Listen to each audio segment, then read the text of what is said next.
Hello guys and welcome back to our channel. In today's tutorial, I'm going to show you how to delete pages from a PDF in iLovePDF in 2026. Deleting pages is useful when you want to remove blank pages, delete mistakes, eliminate duplicates, or shorten a document. So first, you're going to open the iLovePDF website by going to the web and searching for iLovePDF.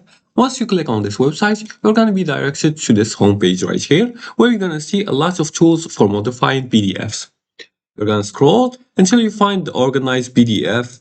As you can see here, organized PDF tool. You're going to click on it, and here you're going to be asked to select a PDF file. You're going to select it either from Google Drive, from Dropbox, or you can upload it from your computer. I'm going to use this one right here. Now here you can delete the pages. You're going to wait for the thumbnail to appear. Then you're going to simply select the pages you want to remove, then click the delete option, and then confirm the changes. You can click on this one right here, or you can select them. For example, I'm going to select the first and the third right here. Deletion. As you can see, it starts from the second one. Now, many users delete the pages from reports, scanned files, presentations, and contracts. Another huge tip is reviewing the documents afterwards to ensure you didn't remove important pages by mistake. And after editing, you're going to click on Organize PDF. Then you're going to process the file, then download the updated version.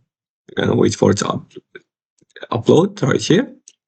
And then you're going to access the finished documents. As you can see here, it's the documents with those pages deleted. You can see there are only 5 pages in this document. And finally, removing unnecessary pages help documents keep clean and professional. And that's it. Now you know how to delete pages from a PDF in iLovePDF. And if this tutorial helped you, leave a like and subscribe and comment below the video your favorite PDF editing tool. Thanks for watching and see you again in the next tutorial.